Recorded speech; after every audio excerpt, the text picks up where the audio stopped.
So whenever this little 12-year-old girl is like, "Hey, Bucky, I did this, I did that," I can go ahead and like this, and it won't update the entire web page. It'll just update that little section right there. So another thing that it does is I'll show you guys some other examples later, but that's basically what AJAX is. It allows you to communicate with your server while the user is still on the web page without interrupting their experience.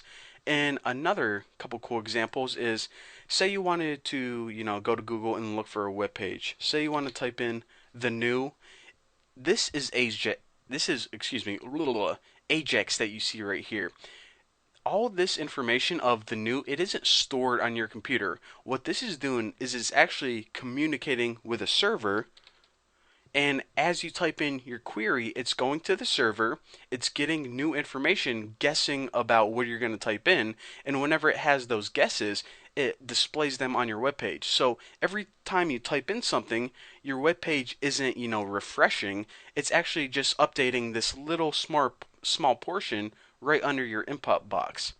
And the last thing I want to show you guys is way back when, what you needed to do whenever you submitted a form or signed up for a web page is you basically needed to submit all your information, your ID, and this is just eBay right here, your ID, your password, your security question and answer, and you submitted it, and then it went ahead to the server and it was like, "Oh, dude, sorry, someone already had that ID." Well, then you need to type everything in again, and it was a real pain in the butt. So say that what's a common name, Ashley or something. Say that you want to use the name Ashley, and then we're filling in your password right there.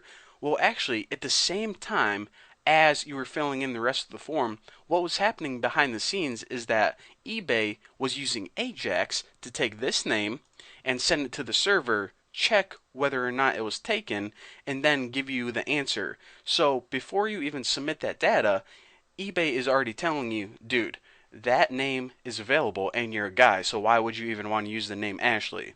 So that is a couple things that AJAX allows you to do. Now for this tutorial series, I just want to mention that you're going to need to know a couple programming languages. And first of all, PHP and JavaScript are, basically AJAX is JavaScript and XML, so you need to know those. But I'm also going to be making websites as examples, so you need HTML, and I'm also going to be using PHP. So if you don't know all of those, HTML, PHP, JavaScript, and XML, then you can probably get by because I'm going to be explaining everything briefly as we go along. So don't worry, but if you what I would recommend doing anyways is actually going in. If you don't know one of those, then just go ahead and go to my website, watch the videos, and you'll be good to go. So hopefully you understand basically why people started using AJAX and why it's useful and why it solves a lot of the problems that you use on web pages nowadays. So now what I'm going to do is I'm going to shut up and I'm going to start making some awesome examples, and in the next couple tutorials I'm going to show you guys how to set up and build a very simple program or web page using AJAX. So thank you guys for watching. Don't forget to subscribe, and I'll see you guys in the next tutorial.